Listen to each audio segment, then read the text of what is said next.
আলাইকুম। সবাই দেখেন, আপনাদের ভাইয়া আসছিল বাসায়, তারে কেবলমাত্রই গাড়িতে উঠাই দিয়ে আসলাম, দিয়ে এখন বাসায় যাচ্ছি। আপনাদের ভাইয়া আসছিল, সেটা আপনাদের মাঝে দেওয়া হয়নি কাজের ব্যস্ততার কারণে।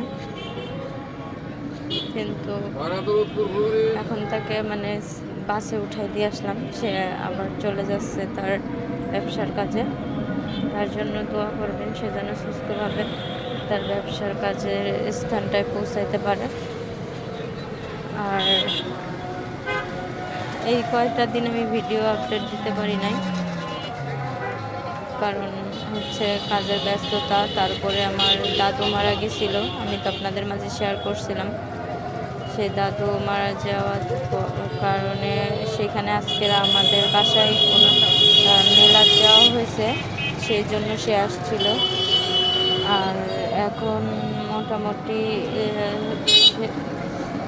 দাওয়াতের কাজটা সম্পূর্ণ হয়ে গেছে। তাদের সবাইকে খাওয়া দাওয়া করে দিয়ে আপনাদের ভাইয়াকে ছেড়ে দিয়ে আসলাম, আপনার বাসে উঠাই দিয়ে আসলাম।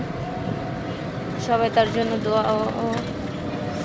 দোয়া করবেন, সে যেন সুস্থভাবে পৌঁছাইতে পারে। সিলেটে যাবে, বেশি না, তারপরেও আমার কাছে অনেকটা দূর মনে হয়, কারণ যাকে যত ভালোবাসা হয় তার সেই মানুষটা যদি দূরে থাকে তাহলে অনেক কষ্ট লাগে। এই জন্য আর কি, সবাই তার জন্য দোয়া করবেন, সে যেন সুস্থভাবে সিলেটে পৌঁছাইতে পারে। ভালো থাকবেন সবাই, আসসালামু আলাইকুম।